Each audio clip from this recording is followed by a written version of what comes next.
Good morning, children. Welcome to E-classes. I hope you all are well. Okay. Textual portion में हमारी last poem चल रही थी वीरों का कैसा हो वसन, पेज नंबर 111। पार्ट 2 हम कल कर चुके थे। इसका डायरेक्ट मीनिंग किया था हमने, और लास्ट क्लास में ये भी बताया था कि इसके आगे वाला जो पार्ट होगा उसमें आपको 2 स्टोरी समझानी बाकी हैं और छंद क्या होता है वो भी समझाना बाकी है ना। तो हम पार्ट 3 में आज ये 2 स्टोरी करेंगे। अब वो 2 स्टोरी कौन सी पंक्तियों में छिपी हुई हैं, कौन सी पोएम की लाइन में छिपी हुई है, वो आज देख लेंगे। ये जो पैराग्राफ है, हल्दी घाटी के शिलाखंड। हल्दी घाटी राजस्थान में आया हुआ एक प्लेस का नाम है जहाँ पर अकबर और महाराणा प्रताप के बीच भयंकर युद्ध हुआ था। अब इसमें एक अकबर और महाराणा प्रताप की स्टोरी छिपी हुई है और दूसरी थी शिवाजी और तानाजी मालसरे की स्टोरी छिपी हुई है। अब देखिए, हल्दी घाटी का युद्ध जो है, महाराणा प्रताप उनके उदय सिंह के बेटे थे। उन्होंने उदयपुर में अपना राज्य स्थापित किया था। अब ये जो उदयपुर था वो पर्वतमालाओं से घिरा हुआ क्षेत्र था। अब आपको पता है करीबन 11वीं-12वीं सदी में मुगलों ने हमारे देश में आना शुरू कर दिया था। आए थे यात्रा के बहाने कि प्रवास, जैसे आजकल हम विदेशों में यात्रा करना बहुत ही ऐसे अच्छी बात मानते हैं, गर्व की बात मानते हैं, वैसे पहले के समय में भारत की यात्रा करने के लिए मुगल लोग आते थे और गर्व महसूस करते थे कि हम भारत की, हिंदुस्तान की यात्रा करने जा रहे हैं। लेकिन उन्होंने देखा कि हिंदुस्तान जो है बड़ा ही रईस देश है, यहाँ बड़ा ही रईस वतन है। यहाँ पर हम इन लोगों को धीरे धीरे इन्होंने क्या कर दिया, गुलाम बना के, हमारी प्रजा को गुलाम करके खुद राज्य स्थापित करना शुरू कर दिया, अपना शासन स्थापित कर दिया था। उनमें से एक था अकबर। अकबर ने धीरे धीरे करके कई जगहों पर या कई राज्यों पर अपना शासन स्थापित कर दिया था। अब इसमें एक बार उसने महाराणा प्रताप के साथ युद्ध छेड़ दिया था या उसके अगेंस्ट में युद्ध का ऐलान कर दिया था। अब यहाँ पे क्या था कि महाराणा प्रताप के बड़े भाई थे जिनका नाम था जगमल। ओके, वो बड़ा बेटा था उदय सिंह का। 3 भाई थे ये लोग, और बीच में सेकंड नंबर पे महाराणा प्रताप, और तीसरा जो था उनका छोटा भाई था शक्ति सिंह। ये तीनों भाई थे। उदय सिंह ने, मतलब महाराणा प्रताप के पिता ने अपने बड़े बेटे जगमल सिंह को राज्य सौंपा था, अर्थात अपने सिंहासन पे बैठा था कि मैं अब बूढ़ा हो चुका हूँ और अब मेरा सिंहासन, राज्य का कार्यभार जो है कौन संभालेगा, मेरा बेटा संभालेगा। लेकिन जगमल सिंह जो था वो बड़ा ही क्रूर, अत्याचारी राजा था। अपनी शक्तियों का उसने क्या कर दिया था, मिसयूज करना शुरू कर दिया था। तो प्रजा उनसे खुश नहीं थी। तो सारे की सारी भील जाति जो थी या वहाँ के मराठा थे, उन्होंने देखा कि महाराणा प्रताप में जो एक शासन स्थापित करने की या शासन का कार्यभार संभालने की ताकत है, वो प्रजा को खुश रखने की जो शक्ति है, वो इनके बड़े बेटे जगमल सिंह में नहीं है। तो जगमल सिंह का विरोध किया और महाराणा प्रताप को अपना सरदार चुना, अर्थात अपना राजा के रूप में उन्होंने चुन लिया, राणा के रूप में, कि हमारे राजा जो हैं वो कौन होंगे, महाराणा प्रताप। तो जगमल सिंह को बड़ा ही अपमानित लगा, और इनका जो छोटा भाई था शक्ति सिंह, उसे भी अर्थात पारिवारिक मतभेद थे अंदर ही अंदर। तो शक्ति सिंह उधर जाके मिल जाता है अकबर के पास, उनके गुलामी करने लग जाता है, क्योंकि उसे लगता है कि नहीं, अब मेरी कोई इज्जत यहाँ रही नहीं है। फिर बड़ा भाई जो जगमल सिंह था वो भी आगे चलकर किसके साथ मिल जाता है, अकबर के युद्ध में, अर्थात मुगलों के साथ मिल जाता है। तो यहाँ पर महाराणा प्रताप पर ये शासन की जिम्मेदारी आ जाती है और अकबर जो है धीरे धीरे अपना राज्य बढ़ाने लगा था। तो एक बार उसने हल्दी घाटी के मैदान पर आक्रमण करने की तैयारी कर ली। तो मेवाड़ के राजा ये जो थे महाराणा प्रताप, उनके पास सैनिकों की संख्या कम थी। तो जहाँ इनका भरण पोषण या पालन पोषण हुआ था, गांव में भीलों के साथ इनका पालन पोषण हुआ था, बचपन पूरा इनका भीलों के साथ ही बीता था। तो भील जाति जो थी इन्हें बड़ा ही प्रेम और सद्भाव से रखती थी, अपने पुत्र की तरह ये लोग महाराणा प्रताप को रखते थे। तो वो जाते हैं उनकी हेल्प लेने। तो वहाँ पे जो राणा पुंजा करके एक भोमट करके गांव का नाम था, वहाँ पे जाते हैं हेल्प लेने, और वहाँ पर जो भील थे उन्होंने हाँ कह दिया कि हाँ, हम आपकी इस युद्ध में क्या करेंगे, सहायता करेंगे, क्योंकि महाराणा प्रताप के पास सैनिकों की संख्या कम थी। 400 भील और 20,000 उनके पास सैनिक थे। इतने से 20,000 और 400 सैनिकों को या भीलों को लेकर ये लोग निकल जाते हैं, जबकि सामने अकबर की सेना में कितनी संख्या थी? 80,000। दोनों सेनाओं में युद्ध छिड़ जाता है और भले ही ये अकबर की सेना ज़्यादा थी, मुग़ल सेना ज़्यादा थी, उनके पास बारूद गोले वगैरह सब कुछ था, बड़ी बड़ी तोपें थी, लेकिन भीलों की ताकत और आत्मविश्वास के आगे उनकी सेना धीरे धीरे क्या होती जा रही थी? पराजित होती जा रही थी। अब अकबर जो था वो तो बाद में आता है लड़ाई लड़ने, लेकिन पहले महाराणा प्रताप और अकबर के जो ये सब छोटे छोटे राजा थे जो उसकी गुलामी करते थे, उसका सेनापति था, ये सब आते हैं। धीरे धीरे मुग़ल सेना भीलों की सेना के आगे टिक नहीं सकी, वो पराजित होती जा रही थी। थोड़े ही समय में इन्होंने क्या कर दिया? मुग़ल सेना को काफ़ी संख्या में पराजित करना शुरू कर दिया। महाराणा प्रताप आगे बढ़ते जाते हैं और एक राजा को पराजित कर देते हैं जिसका नाम था बरहल खान। उसको मार दिया आगे बढ़कर। और फिर आता है नाम मानसिंह का। मानसिंह जो इनके अंडर में अकबर के साथ था और उनकी गुलामी करता था। मानसिंह हाथी पे बैठा हुआ था और महाराणा प्रताप उसे मारने के लिए आगे बढ़ जाते हैं। अब होता ये है कि मानसिंह ने वो हाथी पर सवार था और महाराणा प्रताप ने अपना घोड़ा, आपको पता है उसका नाम चेतक था, चेतक के आगे क्या लगा दी थी? हाथी की सूंठ लगा दी थी। ये इनकी चालाकी हुआ करती थी या इनका युद्ध का कौशल हुआ करता था, कुशलता हुआ करती थी, ताकि सामने दुश्मन का जो हाथी है वो दूसरे हाथी पे घोड़े पे वार कर सकता है, लेकिन हाथी समझ के वार नहीं करेगा। इसलिए चेतक के आगे क्या लगा दी थी? सूंठ लगा दी थी, नकली सूंठ लगा दी थी कि सामने वाला जो हाथी है वो मेरे घोड़े को हाथी समझ के आक्रमण नहीं करेगा। होता ये है कि चेतक ने मानसिंह का जो हाथी था उसके ऊपर अपनी अगले पैर रख दिए और इस प्रकार महाराणा प्रताप ने उस पर चढ़ के क्या किया? मानसिंह पर आक्रमण किया। तो मानसिंह का जो हाथी था उसकी सूंठ में क्या लगाई गई थी? तलवारें लगाई गई थी। वो चेतक नाम का जो घोड़ा था महाराणा प्रताप का, उसके अगले पैर पे लग जाती है और उसका पैर टूट जाता है। अब टूटे हुए पैर के साथ महाराणा प्रताप निकल पड़ते हैं अपने चेतक को बचाने की खातिर। वो पहाड़ियों की तरफ, आरावली पहाड़ियाँ जो थी उसकी तरफ निकल जाते हैं और 26 फुट की खाई चेतक ने अपने टूटे हुए पैर के साथ कूद कर क्या की? अपने राजा की रक्षा की थी। अब महाराणा प्रताप जो थे ना वो अपने चेतक को, घोड़े को बिल्कुल एक पुत्र की तरह प्रेम करते थे। अब एक नदी का किनारा आता है, वहाँ पे बैठ जाते हैं और देखते हैं कि चेतक के पास ज़्यादा समय रहा नहीं है। वो वहाँ से निकल जाते हैं और एक जगह नदी के किनारे बैठ जाते हैं। वहाँ उसे सहला रहे थे प्यार से कि इतना मतलब मुझे बचाया इस युद्ध में, इस लड़ाई में मेरी जान बचाई, वो भी किस हालत में? चेतक ने, जब उसका पैर टूटा हुआ था और ऐसे में वो मुझे वहाँ से सुरक्षित स्थान पर लेके आया। इस प्रकार महाराणा प्रताप जो हैं उस युद्ध में जीवित बच जाते हैं, क्योंकि चेतक ही था जिस पर सवार होकर वो युद्ध लड़ सकते थे। ऐसी ताकत या ऐसा शक्तिशाली घोड़ा उनके पास कोई और नहीं था। वहाँ पर शक्ति सिंह जो उनका छोटा भाई था वो आ जाता है, जहाँ पर महाराणा प्रताप नदी के किनारे बैठे हुए थे और चेतक को सहला रहे थे। वहीं चेतक की तो मौत हो जाती है। शक्ति सिंह को देखकर महाराणा प्रताप ने अपनी मेवाड़ की भाषा में कुछ ऐसी पंक्तियाँ कही कि हमें लानत है ऐसे देश पर या ऐसे स्वाभिमान पर या ऐसे लालच पर, क्योंकि अपनी मातृभूमि को बेचकर या लालच में आकर तुमने अपनी मातृभूमि के साथ क्या कर दिया? खिलवाड़ किया है या उसका अपमान किया, उसके साथ धोखा छल कपट किया है। तो ऐसे शब्द सुनकर शक्ति सिंह जो था उनका छोटा भाई लज्जित हो जाता है और कहता है कि मुझसे बहुत बड़ी भूल हो गई, अब मैं आपके साथ रहूँगा। क्योंकि मुगलों के अंडर में वो लोग क्या करते थे? गुलामी करते थे, उनके आगे अपना सिर झुका लेते थे।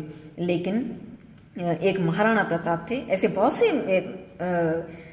मेवाड़ के राजा थे या आजू बाजू के राज्यों के राजा थे जो थे अपने इंडियन, लेकिन फिर भी मुगलों की क्या करते थे, गुलामी करते थे। लेकिन महाराणा प्रताप एकमात्र ऐसा शासक था या राजा था जिसने मुगलों के आगे कभी भी अपनी हार नहीं मानी या सिर झुकाया नहीं था। तो ये थी हमारी महाराणा प्रताप और अकबर के बीच का जो हल्दी घाटी का युद्ध हुआ था उसकी कहानी।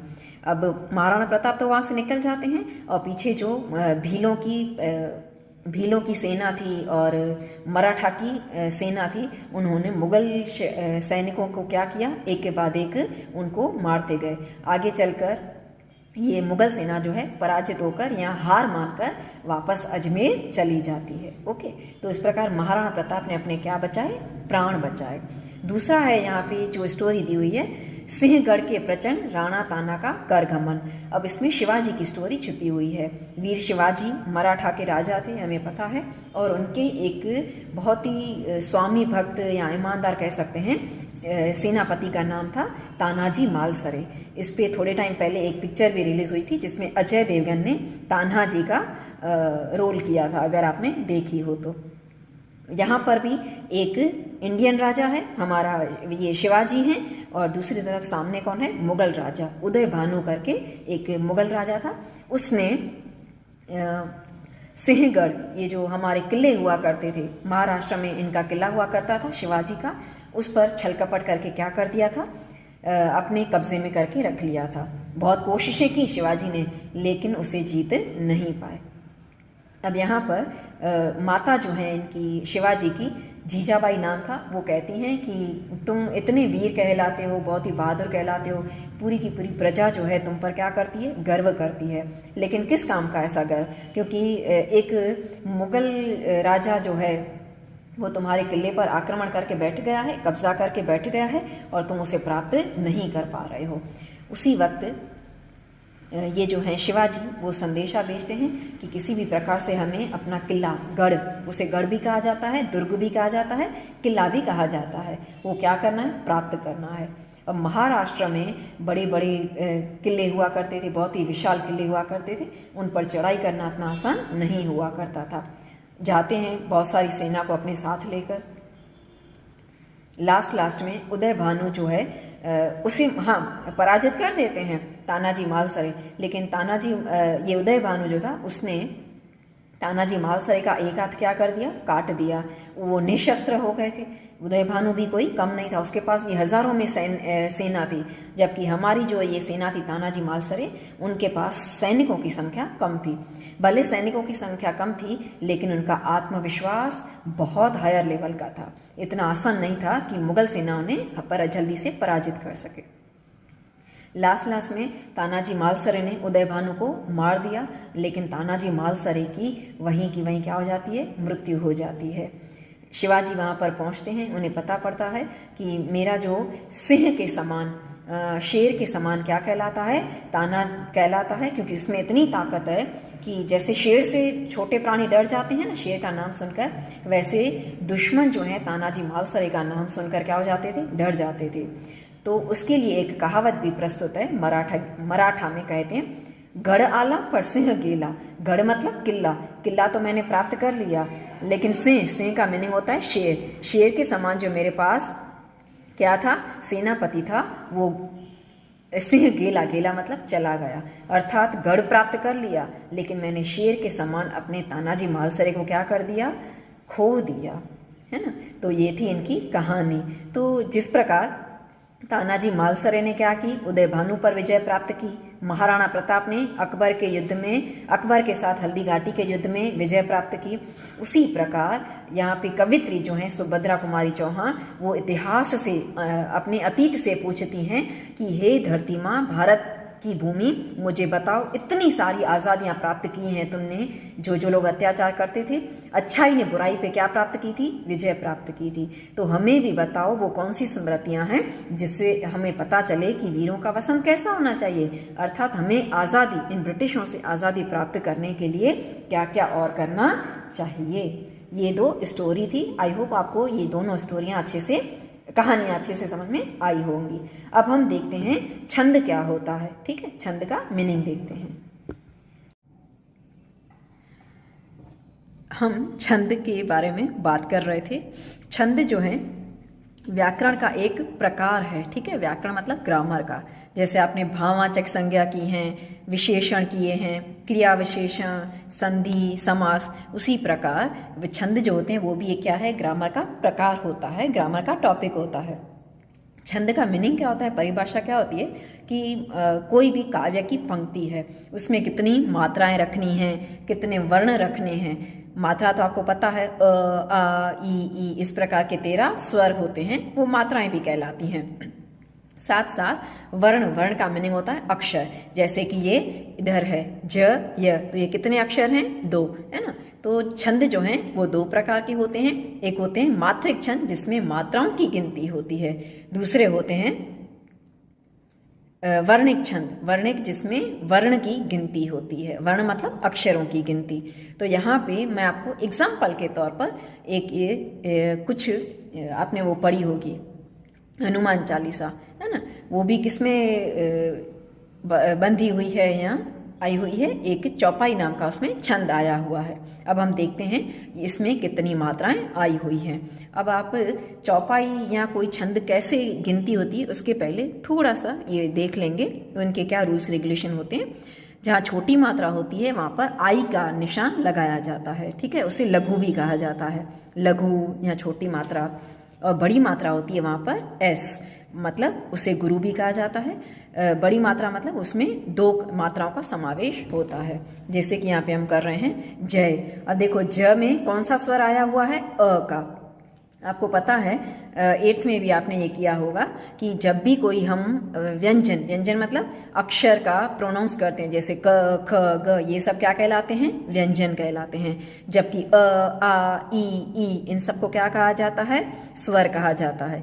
तो जब हम किसी अक्षर का, व्यंजन का प्रोनाउंसिएशन करते हैं तब उसके साथ अभिन्न रूप से क्या जुड़ा हुआ होता है, स्वर जुड़ा हुआ होता है। मान लीजिए ज को हम थोड़ा लंबाते हैं, ज, तो ज के साथ कौन सा स्वर आ रहा है, अ। य बोलते हैं य, तो उसके साथ कौन सा स्वर जुड़ा हुआ है, अ का, है ना। तो यहाँ पे ज और य नाम के क्या है, 2 वर्ण या व्यंजन है। तो उसमें कोई भी मात्रा दी हुई नहीं है, तो उसका मीनिंग है कि इसमें कौन सा स्वर है, अ का। तो उसके ऊपर हम क्या लगाएंगे, 2 आई के निशान लगाएंगे, ठीक है। ये हो गया एक मात्रा इसके अंदर है। हनुमान, ह, उसमें अ का स्वर है, मतलब वो सिंगल है। न छोटा ऊ है, तो जो छोटी मात्रा होती है वो किस में कहलाएगी, लघु में, मतलब आई में उसका समावेश हो जाएगा। माँ क्या कहलाएगा, बड़ी मात्रा कहलाएगी। तो उस पर कौन सा निशान आएगा, एस का, मतलब इसमें 2 मात्राएं हैं। न 1 मात्रा है, ज्ञान 2 मात्राएं हैं, न 1 मात्रा। गुण, ग पे छोटे ऊ की मात्रा है, तो हम क्या करेंगे, उस पर छोटा ऊ मतलब आई का निशान लगाएंगे, वो 1 मात्रा है। न, तो वो भी सिंगल है। सागर 2 मात्राएं, मतलब वो गुरु है, गुरु कहलाएगी। और ग 1 निशान, 1 मात्रा, और र 1 मात्रा, ठीक है। अब हम इसकी काउंटिंग करेंगे। यहाँ पे मैंने पहले से ही 16 लिख के तो रख ही दिया है, फिर भी हम एक बार काउंटिंग कर देते हैं। अब देखो ज य 1 मात्रा, तो कितने हो गए, 2, 3, 4, 5, 6, 7। एस को हम क्या करेंगे, 2 डबल मात्रा गिनेंगे क्योंकि ये गुरु है, ठीक है। ये दीर्घ मात्रा कहलाती है या बड़ी मात्रा कहलाती है। जबकि छोटा ऊ, छोटी किस में समावेश होता है, आई में, मतलब वो छोटी मात्रा में बोला जाता है। तो यहाँ तक कितने हुए, 7 मात्राएं। 8, 9, 10, 11, 12, 13, 14, 15, 16 हो गई 16 मात्राएं। तो चौपाई नाम का जो छंद होता है, यहाँ पंक्तियां होती हैं, उसमें कितनी मात्राएं होती हैं, हर एक पंक्ति में 16 मात्राएं। तो हो गई गिनती। एक बार मैं वापस आपको समझा देती हूँ। जहाँ छोटा ऊ है, छोटी ई है, उसमें वो किस में समावेश होते हैं, आई में, मतलब वो छोटी मात्रा है। जहाँ बड़ी मात्रा हो, आ, बड़ा ऊ, बड़ी ई की मात्रा, ओ, औ, ये सब किस में कहलाते हैं, अंग, एस में, मतलब वो गुरु में, बड़ी मात्रा में कहलाते हैं। तो ये कितनी मात्रा हो गई हमारी, 16 मात्राएं। ज य वापस सिंगल मात्राएं लगेंगी, सिंगल। क, वो भी सिंगल, 1 ही मात्रा कहलाएगी। पी, पे कौन सी की मात्रा है, बड़ी ई, तो उस पे हम कौन सा निशान लगाएंगे, एस का। स सिंगल। त पे छोटी की मात्रा तो आई, ह पे छोटा ऊ तो आई। लोक, ये किस में कहलाता है, तिहु लोक उजागर, ल पे एस आएगा क्योंकि ये बड़ी मात्रा मानी जाती है। फिर क में कोई स्वर नहीं है तो उसमें आई। ऊ छोटा ऊ है। जा दो मतलब बड़ा है, ये गुरु कहलाएगा। गर सिंगल सिंगल मात्रा। अब हम इसकी काउंटिंग करेंगे। ज य सिंगल सिंगल तो 1 2 3 4 5 6 7 8 9 10 11 12 13 14 15 16 हो गई 16 मात्राएं। एक बार हम वापस काउंट करेंगे। ज य पे कोई स्वर नहीं है तो सिंगल सिंगल मात्राएं। क पे सिंगल आई। प पे बड़ी की मात्रा दी है तो एस लगेगा। स सिंगल। त पे छोटी की मात्रा। ह पे छोटा उदो दोनों सिंगल। ओ का स्वर है ल पे लोक तो क्या कहलाएगा एस। क सिंगल छोटा ऊ है तो सिंगल। झा तो गुरु कहलाएगा इसलिए एस। बाकी आई आई सिंगल सिंगल दोनों सब मिला के कितनी मात्राएं हो गई 16। अब हम थर्ड इसकी पंक्ति करेंगे। राम क्या कहलाएगा, आ का स्वर है तो गुरु। फिर लघु।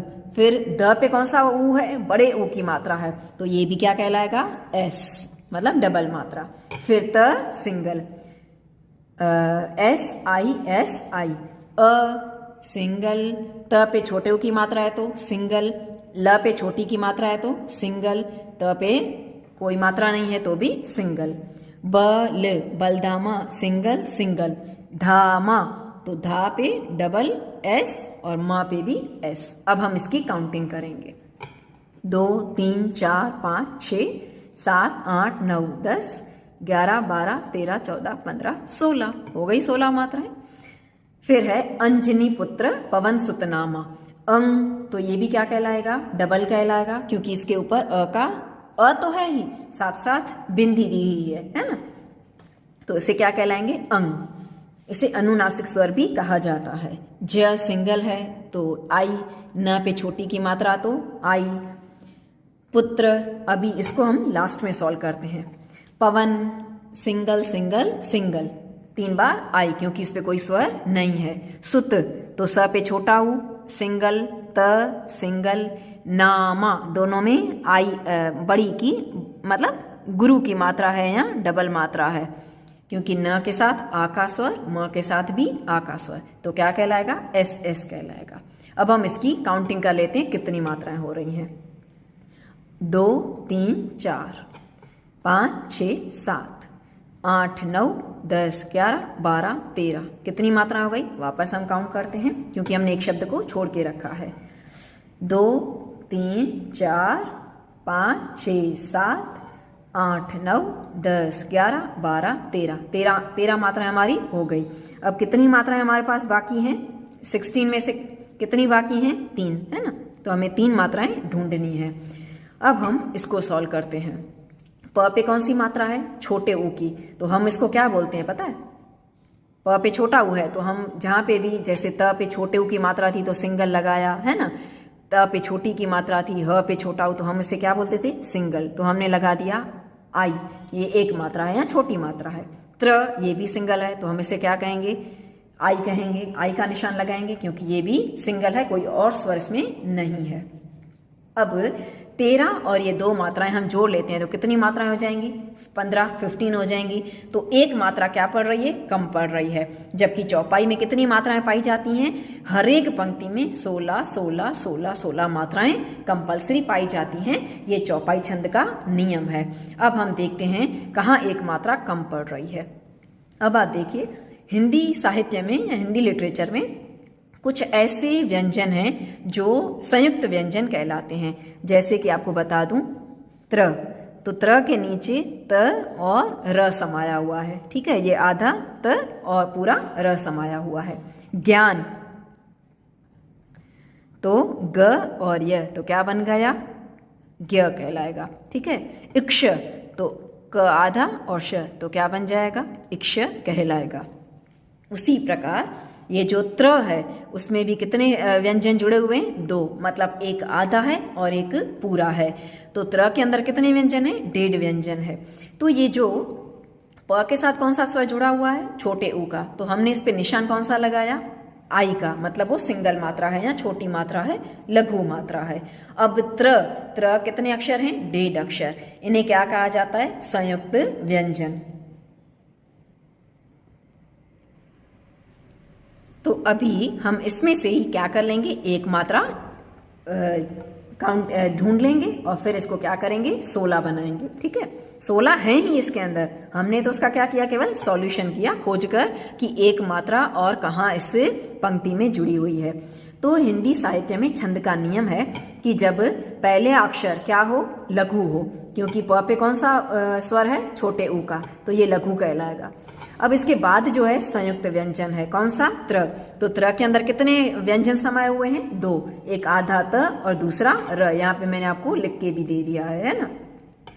तो जहाँ पे संयुक्त व्यंजन है और उसके आगे कौन सी मात्रा हो, आगे वाले अक्षर पर छोटा लघु की मात्रा हो, तो ये लघु जो है किस में बदल जाएगा, दीर्घ में बदल जाएगा। मतलब ये लघु क्या हो जाएगा, गुरु बन जाएगा। तो प के साथ कौन सा स्वर जुड़ा हुआ है, त्र का। तो आधे त का स्वर, आधे त की जो मात्रा है या व्यंजन है वो प के साथ जुड़ जाएगा। तो इस प को हम क्या कर देंगे, गुरु बना देंगे और इसको क्या कर देंगे, लघु बना देंगे। तो अब हम इसकी क्या करेंगे, काउंटिंग करेंगे, क्योंकि ये क्या है, संयुक्त व्यंजन है। तो आधा व्यंजन किसके साथ जुड़ जाएगा, आगे वाले के साथ। ओके, तो आगे वाला व्यंजन लघु होते हुए भी क्या कहलाएगा, गुरु कहलाएगा। मतलब वो वैसे हमें लग रहा है कि यहाँ पे पू है, छोटा ऊ है, तो आई लगाना चाहिए, लेकिन जब इसको संयुक्त व्यंजन के साथ जोड़ा गया तो ये क्या बन जाएगा, गुरु बन जाएगा। मतलब एस, 2 मात्राएं काउंटिंग की जाएंगी। अब हम वापस इसकी काउंटिंग करेंगे। 2, 3, 4, 5, 6, 7, 8, 9, 10, 11, 12, 13, 14, 15, 16 हो गए 16 मात्राएं। तो ये था छंद। हालांकि छंद आपके व्याकरण के या ग्रामर पोर्शन में नहीं है, लेकिन केवल एक बार आपकी टेक्स्ट बुक में 22nd पोयम में ये वर्ड आया है कि बिजली भर दे वह छंद नहीं। तो पुराने समय में जो कवि हुआ करते थे वो कविताएं लिखते थे, तो इस प्रकार के क्या डालते थे, मात्राओं की गिनती कर करके, वर्णों की मतलब व्यंजनों की, अक्षरों की गिनती कर करके क्या लिखते थे, कविताएं लिखते थे। आज वो ताकत या आज ऐसी कविताएं दिखाई नहीं देती हैं जिसमें छंद समाया हुआ हो। तो ये था छंद का मीनिंग। आपके ग्रामर के टॉपिक में नहीं है, लेकिन फिर भी एक बार शब्द आया है तो वो छंद होता क्या है वो समझाना ज़रूरी था, इसीलिए मैंने आपको एक एग्जाम्पल देकर समझाया है। आई होप आपको ये दोनों कहानियाँ समझ में आई होंगी, महाराणा प्रताप और शिवाजी की, और दूसरा छंद क्या होता है उसका मीनिंग भी समझ में आ चुका होगा। ओके बेटे, थैंक यू।